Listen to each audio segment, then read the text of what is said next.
बोले एक तो महाराज जी पितृपक्ष, ऊपर से नवरात्रि, तीसरे बच्चों के एग्जाम सब हो रहे थे, फिर भी जगह नहीं बची यहाँ पे। तो सोचो अगर ये और किसी समय में होती तो क्या होता।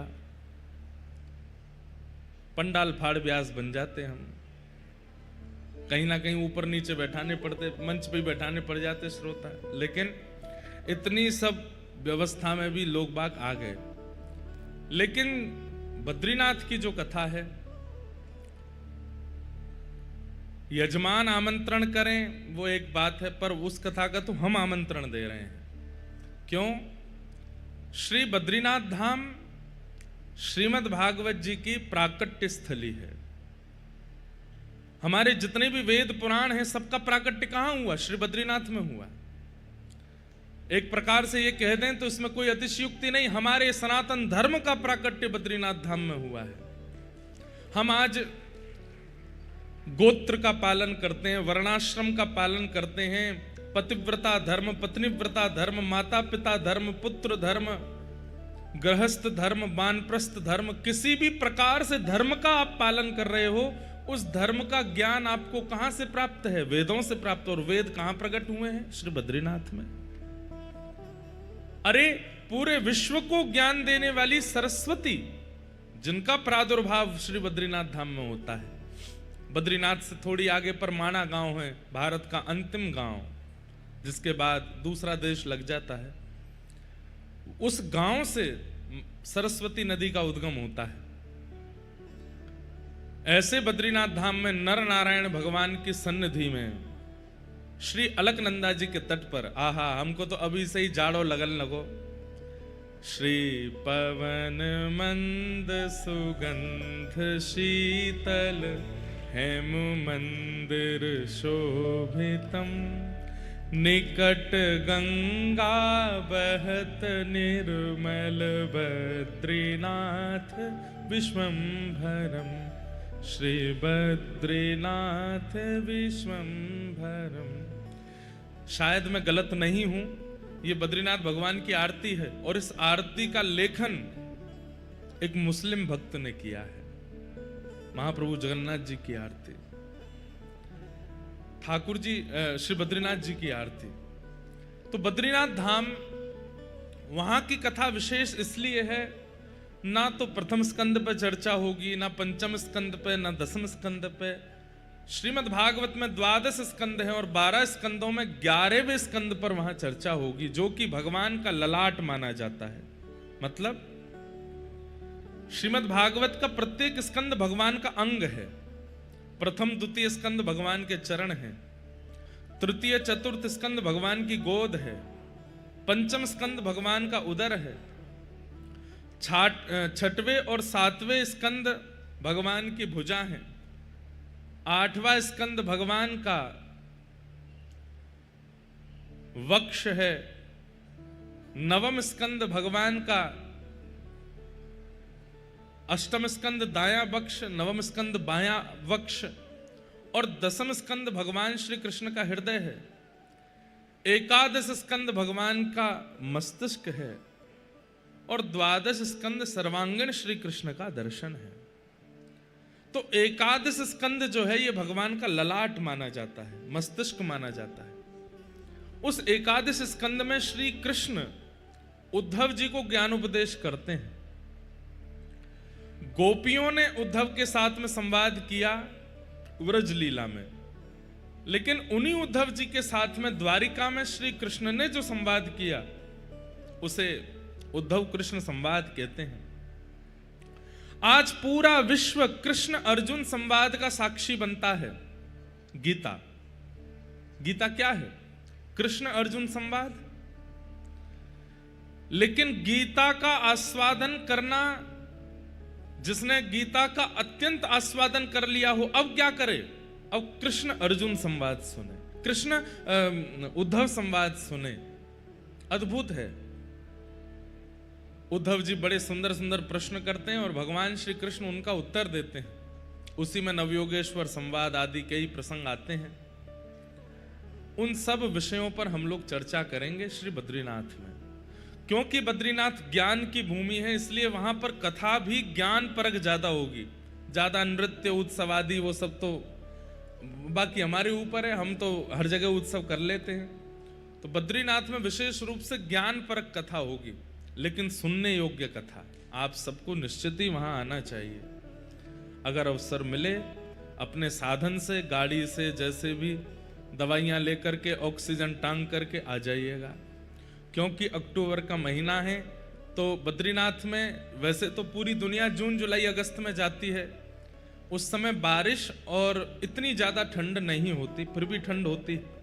लेकिन अक्टूबर का महीना है और हमारी कथा के 5-6 दिन बाद ही कपाट बंद होंगे, तो उस समय ठंड बढ़ जाती है, वहाँ बर्फ थोड़ी नीचे तक आ जाती है, ऑक्सीजन की भी दिक्कत थोड़ी सी रहती है।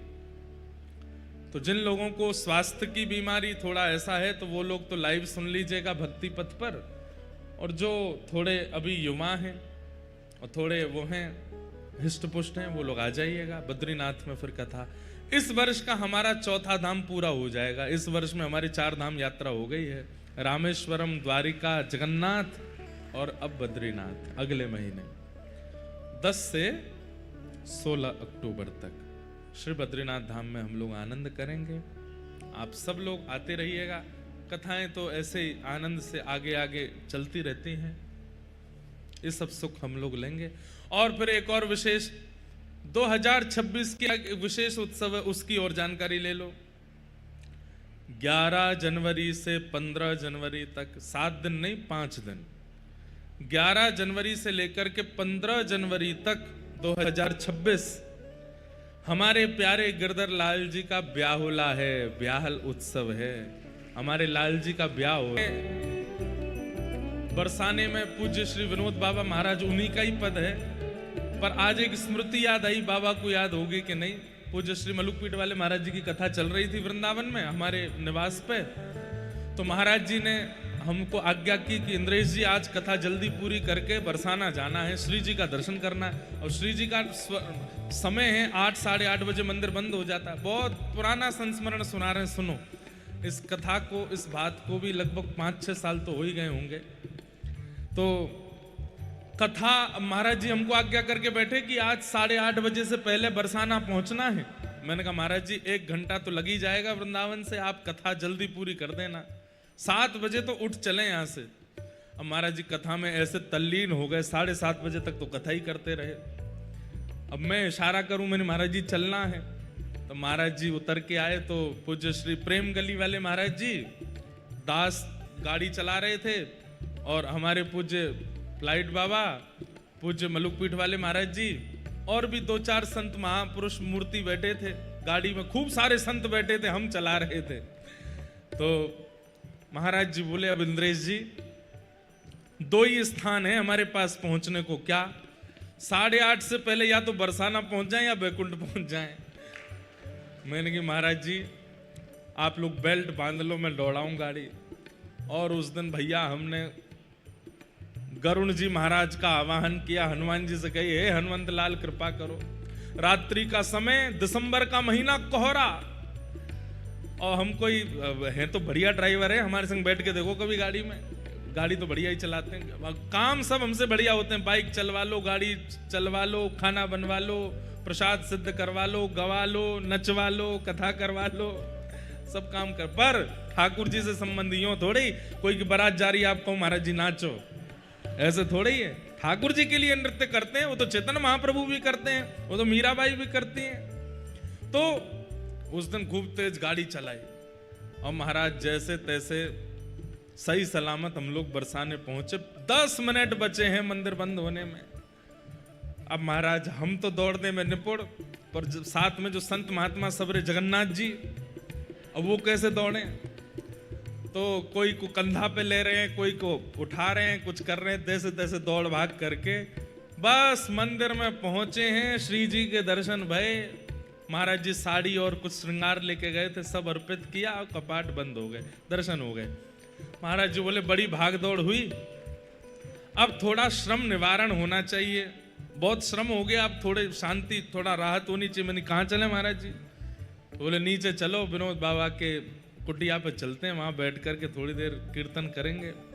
वहां पहुंचे मलुक पीठ वाले महाराज जी, हमारे पूज्य प्रेम गली वाले महाराज जी, हमारे अनंत बाबा महाराज जी ने हमको पकड़ाई ढोलक, श्री विनोद बिहारी दास महाराज जी ने पकड़ो हारमोनियम, और सबरे संत जन मिलकर के गाने लगे, ओ मुझे दुनिया से नहीं कोई काम, मुझे दुनिया से नहीं कोई काम, ओ मैं तो रटू राधा राधा नाम, मैं तो रटू राधा राधा नाम, ओ मैं तो रटू राधा राधा नाम, मैं तो रटू राधा राधा नाम, ओ जय राधे राधे श्री राधे राधे बरसाने वाली श्री कृष्ण पियारी, जय राधे राधे, ओ जय जय राधे राधे, ओ मैं तो नटू राधा राधा नाम, मैं तो नटू राधा राधा नाम।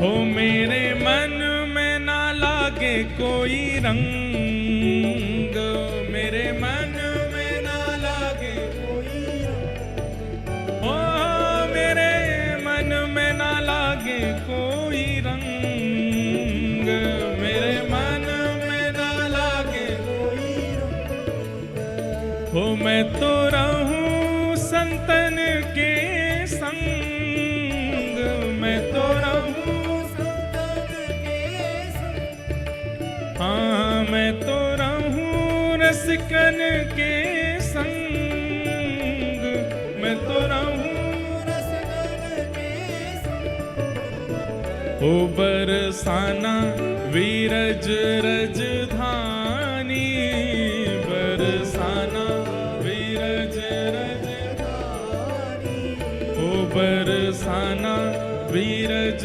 रजधानी, बरसाना वीरज आइए, जहाँ विराजे राधा रानी, जहाँ विराजे राधा, ओ जहाँ विराजे श्याम प्यारी, जहाँ विराजे श्याम प्यारी, ओ मेरो मन लाग्यो बरसाने में, जहाँ विराजे राधा रानी, मेरो मन लाग्यो वृषभानु दुलारी, हे वृषभानु दुलारी, बरसाने वाली, बरसाने वाली, हे वृषभानु दुलारी, वृषभानु दुलारी, मेरी अपनी वृषभानु दुलारी, मेरी अपनी वृषभानु दुलारी, हो जहाँ विराजे राधा रानी, जहाँ विराजे, ओ मेरो मन लाग्यो बरसाने में, जहाँ विराजे राधा रानी, मेरो मन लाग्यो,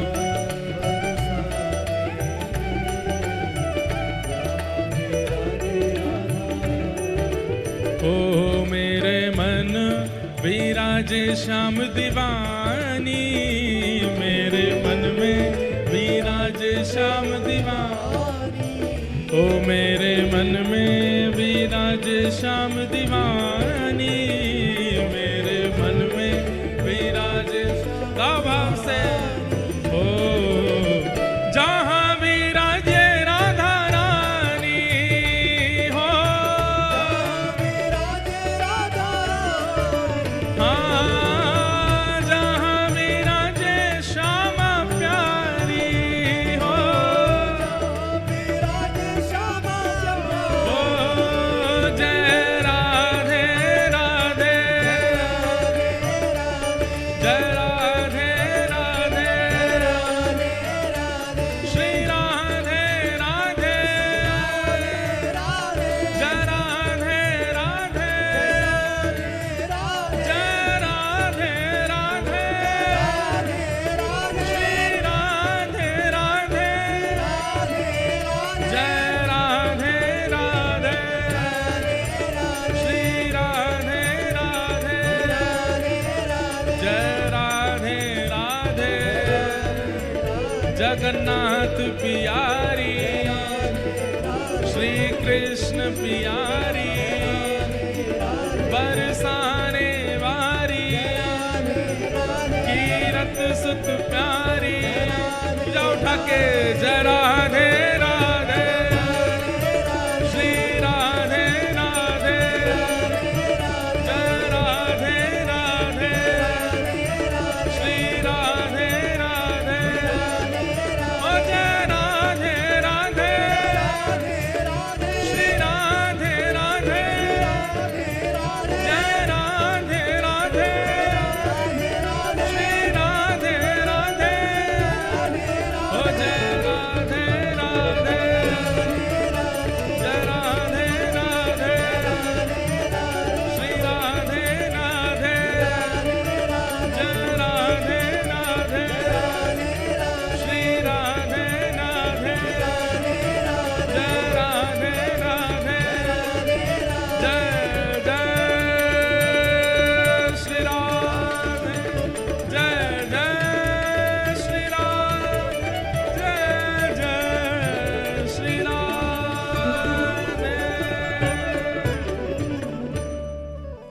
बोलो बरसाने वारी की, बोलो वृषभानु के जमाई की। तो 11 से 15 जनवरी तक प्यारे गिरधर लाल जी का पावन ब्याहुला उत्सव। और देखो ये ऐसे जमाई राजा हैं कि 14 तारीख को तो इनका जन्मोत्सव है और 15 तारीख को इनका विवाह उत्सव है। 14 तारीख को तो ठाकुर जी के प्राकट्य की बधाई गाई जाएंगी और 15 तारीख को ठाकुर जी के ब्याह की बधाई गाई जाएंगी। तो इस बार खूब आनंद होगा। इस बार संतों का आगमन, ब्रज के जितने भी हमारे रसिक संत हैं सबका खूब आगमन ठाकुर जी के मंगल ब्याहुला उत्सव में होगा। और हम तो पूरे ऐसे भाव में हैं कि ऐसो ब्याहुला करें, ऐसो ब्याहुला करें कि महाराज बरसाने में ऐसो लगन लगे कि ये कलयुग नहीं द्वापर युग को ही ब्याहुला हेरो है, साक्षात श्री प्रिया प्रियतम। अभी हमने उसकी कोई प्रचार की ऐसी व्यवस्था तो की नहीं है, पर हम बहुत जल्दी उसका एक स्वरूप बता देंगे। आप सब लोगों को वस्त्र भी वैसे ही बनवाने जैसे हम बताएंगे, इस दिन ऐसे वस्त्र, उस दिन वैसे वस्त्र। वर पक्ष वधु पक्ष 2 पक्ष होंगे। वर पक्ष में जो लोग आना चाहें वो वर पक्ष में अपना रजिस्ट्रेशन कराएंगे, वधु पक्ष वाले वधु पक्ष में कराएंगे। रहने की व्यवस्था भी अलग अलग है। वर पक्ष वाले वहाँ रुकेंगे बरसाने की तरफ, नंदगांव, क्योंकि बरसाना नंदगांव 6-7 किलोमीटर ही तो हैं। तो नंदगांव की तरफ के जो होटल और धर्मशाला उसमें वर पक्ष के लोग रुकेंगे और बरसाने की तरफ वाले में वधु पक्ष के लोग रुकेंगे। और सबकी पहचान बना दी जाएगी कि ये वधु वाले हैं, ये वर वाले हैं।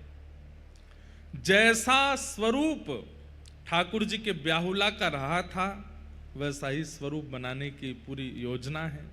तो आप सब लोग उसी भाव से 11 से 15 जनवरी बरसाना अभी ही लिख लीजिए और अभी से ही अपने सारे कार्य काज उस समय में मत कीजिएगा। उस समय आपको बरसाना में रहना है, प्यारी किशोरी जी के चरणों में प्यारे गिरधर लाल जी का ब्याहुला उत्सव मनाया जाएगा। इस प्रकार सब हमारा तो भैया, हम सत्य आपको अपनी एक हृदय की बात बताएं, भगवान करे कभी कोई की नज़र नहीं लगे। जब से प्यारे गिरधर लाल जी हमारे जीवन में आए, हमारा हर दिन उत्सव बना दिया उन्होंने। हर दिन उत्सव होता है, एक दिन भी ऐसा व्यतीत नहीं होता जिस दिन हमारा कोई उत्सव या कोई आनंद उत्साह जीवन में ना रहता हो। इतना सुख प्यारे लाल जी देते हैं। बस हमें ये लगता है कि जो सुख ठाकुर जी हमें प्रदान कर रहे हैं, जो आनंद दे रहे हैं, उसकी बिंदु हम सब पे छिड़क दें, सबको वह सुख दे दें, इसीलिए उत्सव करते रहते हैं। कल हम लोगों ने ठाकुर जी के रास का प्रसंग श्रवण किया। तत्पश्चात भगवान ने कुछ राक्षसों का वध किया। एक दिना मधुमंगल बोलो लाला ते, लाला बोले कहा बात है? बोले तू ब्राह्मणन के पास जावे, सबरे ब्राह्मण तेरी पूजा करें, तू दैत्यन को जाकर के स्पर्श करे, तेरे स्पर्श से सबरे दैत्य मर जाएं, तू गोपीन के द्वार जावे, सबरी गोपी तो तेरी बलैया लेवे, तेरी आरती उतारे, तू गौशाला में गैयान के पास जावे तो गैयान के थनते अपने आप दूध निकलने लगे। लाला तू जमुना जी में जावे, कालिया भाग जमुना जी, कालिया नाग जमुना जी छोड़ के भाग जाए, तो हम गोप ग्वालन के पास आवे तो हम गोप ग्वालन के नेत्र सजल है जाएं, तू गिरिराज जी जावे तो गिरिराज जी उठ जाएं। ठाकुर जी बोले कहा कहना चाह रहे हो? बोले मधुमंगल बोले लाला मोह तो ऐसो लगे तो में शक्ति ना है, तो में शक्ति होती तो हम नेक धक्का मारे नेक में गिर जाए, तो में शक्ति ना है।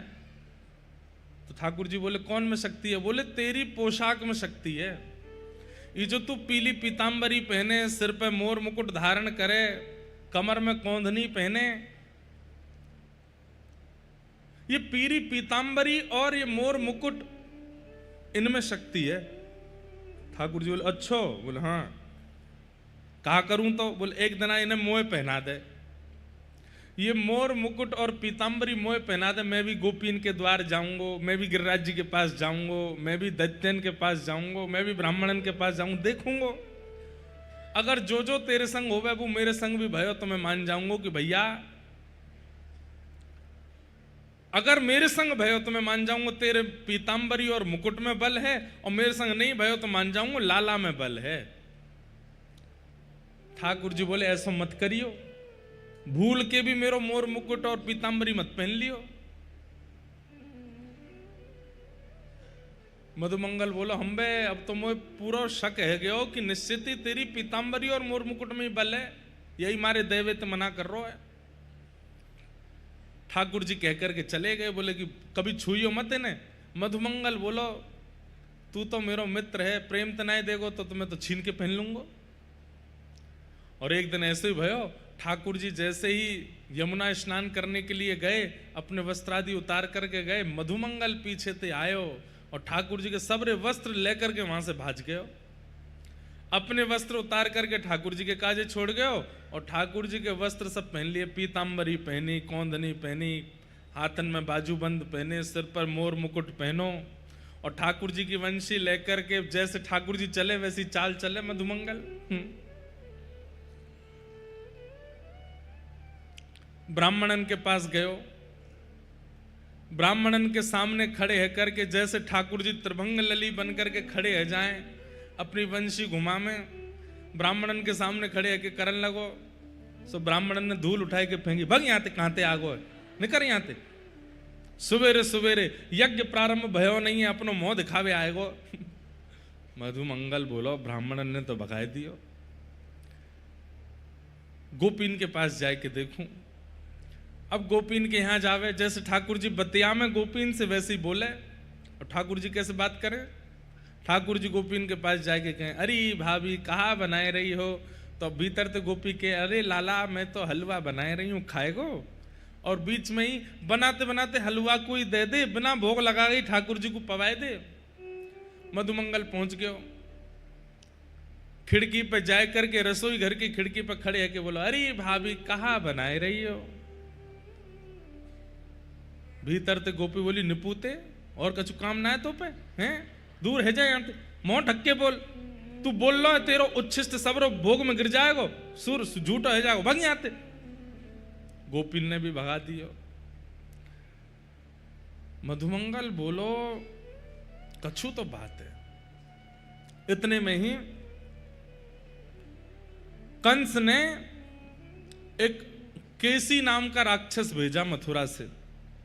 तो केसी राक्षस ने कंस से पूछा कि आपके शत्रु श्री कृष्ण का हुलिया कैसा है, थोड़ा हमें बताओ।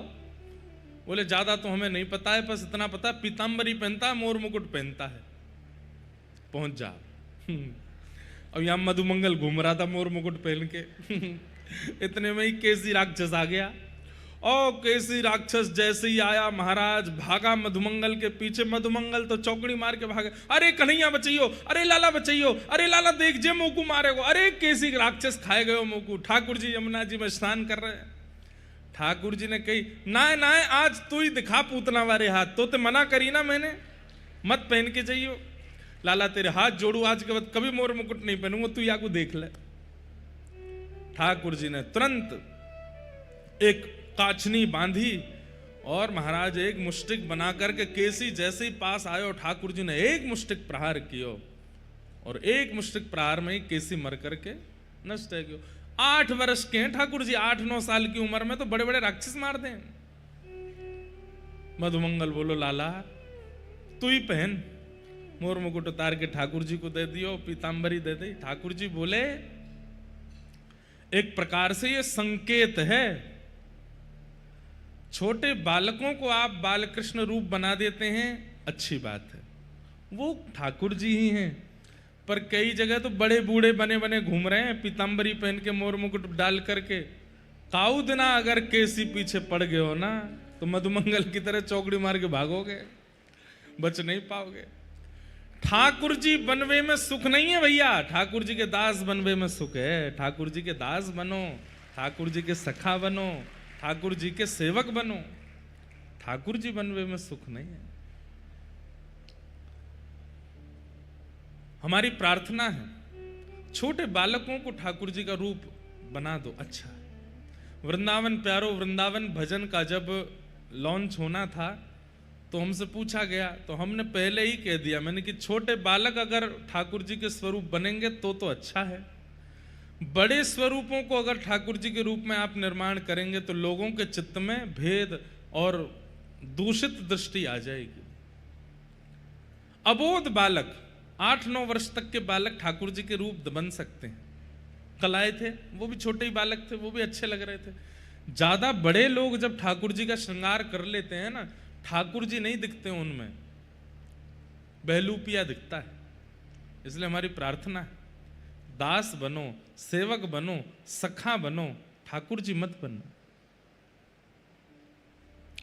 भगवान ने केसी और अरिष्टासुर नाम के दैत्य का वध किया। केसी दैत्य के वध के बाद वृंदावन में एक घाट का निर्माण हुआ जिसका नाम है केसी घाट। यहां कंस ने भगवान को मथुरा बुलाने की योजना से अक्रूर जी को भेजा। अक्रूर जी महाराज वृंदावन आए और श्री वृंदावन से ठाकुर जी को लेकर के मथुरा गए। ठाकुर जी परसों की कह के गए, बरसों तक लौट करके नहीं आए। ब्रजवासी सब रुदन, मैंने ये प्रसंग बहुत बार विस्तार से कहा है, पर अब इस प्रसंग में हम ज्यादा प्रवेश करते हैं तो फिर बहुत विरह होने लगता है। वैसे ही महाप्रभु जगन्नाथ जी बहुत विरह में विराजमान हैं, और विरह देकर के हम उन्हें कष्ट क्यों दें। वास्तव में ठाकुर जी वृंदावन से चले गए, पर चित्त वृंदावन का त्याग नहीं कर पाया। बंधुओं एक बात बताइए हमें, सब लोग इधर देखिएगा, हम आपसे पूछ रहे हैं, हमें बताइएगा, तन से किसी स्थान में रहना आवश्यक होता है या मन से किसी स्थान में रहना आवश्यक होता है? बताइए। मन से। आपका तन चाहे दुनिया के किसी कोने में रह ले, लेकिन वास्तविकता मन जहां रहता है ना, आप चित्तवृत्ति से, बुद्धि से, हृदय से वहीं रहते हो। ठाकुर जी तन से चले गए मथुरा, तन से चले गए द्वारिका, तन से चले गए हस्तिनापुर, पर मन में सदा वृंदावन रहता है, सदा वृंदावन की स्मृति रहती है। मन से वृंदावन नहीं गया, मन से श्री राधा रानी नहीं गई, मन से यशोदा मैया, मन से नंद बाबा नहीं गए, मन से मधुमंगल श्रीदामा नहीं गए, मन से यमुना जी नहीं गई, मन से रज नहीं गई। ठाकुर जी के मन में सदा रहते। कहते हैं जब ठाकुर जी द्वारिका पहुंच गए ना, तो द्वारिका पश्चिम में है और पश्चिम से वृंदावन उत्तर की ओर है। तो ठाकुर जी पूर्व दिशा में जाते हैं, दक्षिण दिशा में जाते हैं, पश्चिम दिशा में चलते हैं, लेकिन कोई काम अगर उत्तर दिशा में होता है द्वारिका में भी, तो ठाकुर जी बलभद्र जी को भेज देते हैं, बोले आप चले जाओ। क्यों?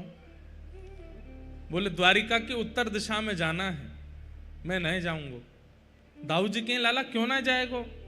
बोले उत्तर दिशा में वृंदावन है, यदि मैं उत्तर की ओर एक पग भी भराता हूं ना, मुझे बहुत याद आती है, फिर मैं रोक नहीं पाता, फिर मैं दौड़े ही जाऊंगा, वृंदावन ही चला जाऊंगा। इतना याद ठाकुर जी वृंदावन को करते हैं। बंधुओं, एक बात बोलें, पूरे वेद वेदांत सिद्धांत को पलट करके रख दिया वृंदावन वासियों ने। आप कहेंगे कैसे? नैनम छिंदंती शस्त्राणी नैनम दहति पावक, गीता में कहते हैं भगवान वो परमात्मा है जो हमारी आत्मा कभी जलती नहीं, हमारी आत्मा कभी भीगती नहीं, उस आत्मा के भी मूल आधार परमात्मा है। उनको कभी मोह नहीं होता, उनको कभी ममता नहीं होती, उनको कोई बांध नहीं सकता। महाप्रभु जगन्नाथ जी तो सूत वाली माला भी नहीं पहनते, इसी भाव से कि मोह कोई ना बांध सके, मैं पूरे विश्व को बांधता हूं। मैं किसी के आसक्त नहीं होता, पूरा विश्व मेरे आसक्त होता है। मैं किसी के लिए नहीं रोता, पूरा विश्व मेरे लिए रोता है। ब्रजवासी बोले आओ जरा वृंदावन बताएं आपको। जैसे ही ठाकुर जी पहुंचे वृंदावन, इतना प्रेम, इतना रस, इतना इतना भाव, इतना इतना सर्वस्व प्रदान किया ब्रजवासियों ने कि जो परमात्मा कभी बंधते नहीं थे वो उखल में बंध गए, जो परमात्मा कभी रोते नहीं थे वो वृंदावन में रो गए, जो परमात्मा कभी किसी में आसक्त नहीं होते थे वो वृंदावन में ऐसे आसक्त हो गए कि छोड़ नहीं पा रहे हैं वृंदावन को। और उस दिन वेद की ऋचाएं, उस दिन हमारे सारे शास्त्रों के भाव सब उल्टे हो गए। क्यों? ताही अहीर की छोहरिया छचिया बरी छाछ पे नाच नचायो। अहीर की छोरियों ने, अहीर की गोपियों ने ठाकुर जी को केवल मुट्ठी भर माखन पर नृत्य करा दिया। आज भी ठाकुर जी वृंदावन को याद करते हैं, आज भी ठाकुर जी वृंदावन के स्मरण में रहते हैं। और महाप्रभु जगन्नाथ तो उसी का ही स्वरूप है।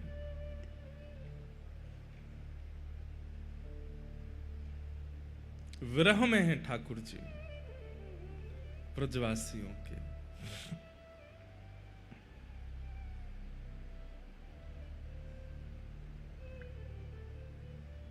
ठाकुर जी वृंदावन से मथुरा चले गए। मथुरा में जाकर के कुबलिया पीड़ हाथी का उद्धार किया। कुब्जा पर कृपा की, कंस के राजभवन में प्रवेश करके बड़े बड़े मल्लों के साथ युद्ध करके उनको नष्ट किया और 50 सिड्डी ऊपर बैठे हुए कंस को अपनी दोनों भुजाओं से उठा करके नीचे पटक दिया, उसका वध कर दिया। बोलो कंस मर्दन भगवान की। कंस वध किया और कंस वध के पश्चात देवकी मैया को कारागृह से मुक्त करके भगवान सांदीपनि विद्यालय पढ़ने के लिए गए और वहां से वापस लौट करके आकर के ठाकुर जी ने उद्धव को वृंदावन भेजा। उद्धव जी महाराज वृंदावन पधारे। वृंदावन आकर के यशोदा मैया नंद बाबा गोपियों से मिले, उद्धव कृष्ण संवाद, उद्धव गोपी संवाद वहां पर हुआ। बहुत करुण प्रसंग है उद्धव जी का।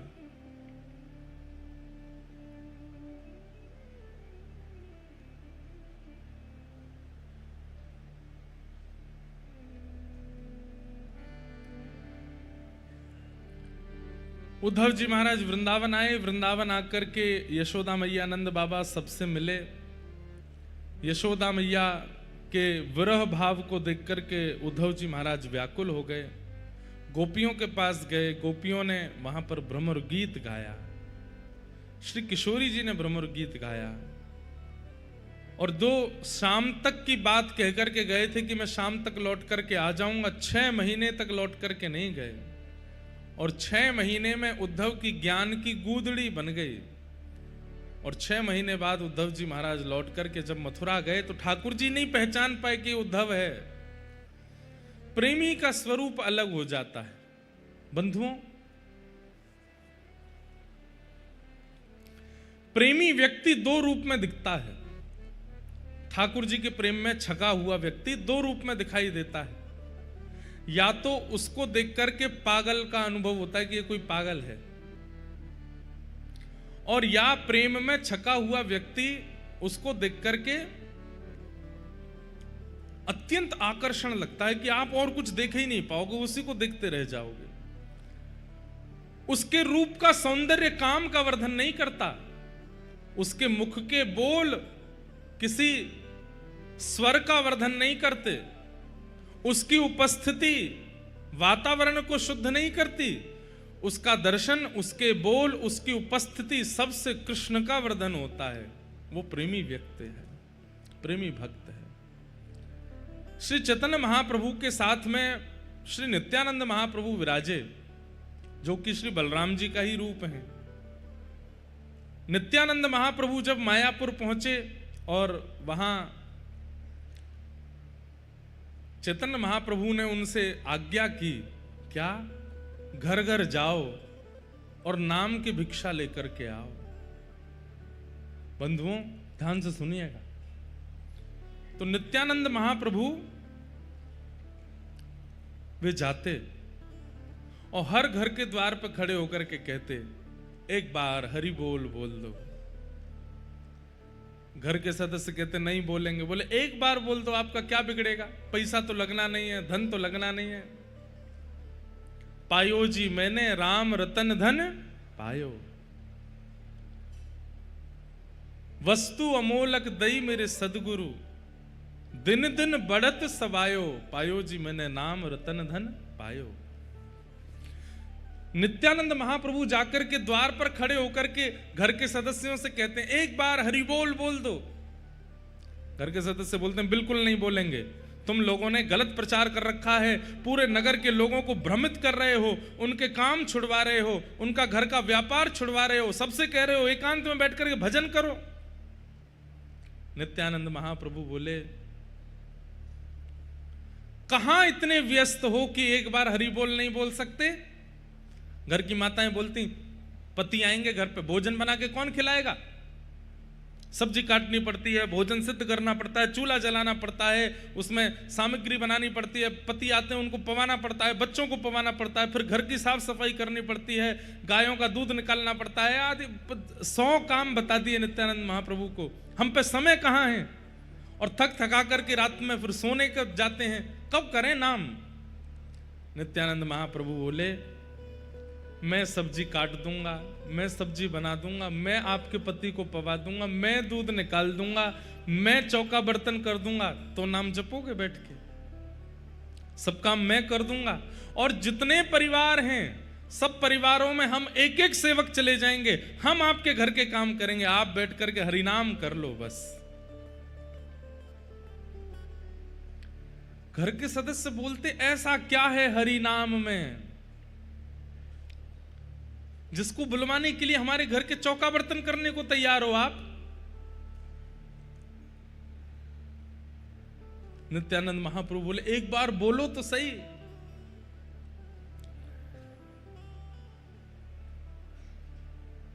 घर के सदस्य कहते हरि बोल। जैसे ही हरि बोल बोलते नित्यानंद महाप्रभु मृदंग लेकर के कूद कूद करके नृत्य करते, हरि बोल हरि बोल हरि बोल हरि बोल हरि बोल। तो घर के सदस्य कहते अब ठीक है, हो गया, बोल दिया हरि बोल, अब जाओ यहां से। नित्यानंद महाप्रभु कहते हम युगल के उपासक हैं, हम युगल के उपासक हैं, रोटी भी एक नहीं लेते, दो लेते हैं, एक प्रिया जी के भाव से, एक ठाकुर जी के भाव से।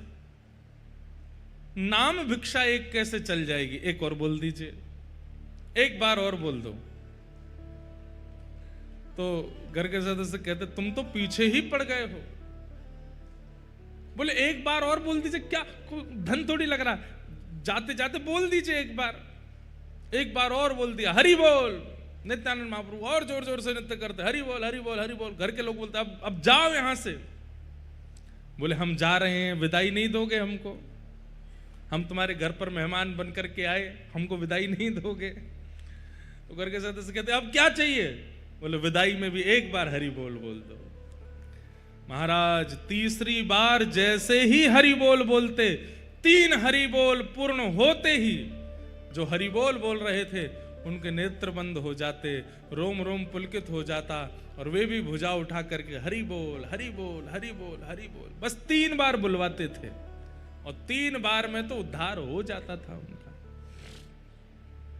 अमृत है हरि नाम जगत में, अमृत है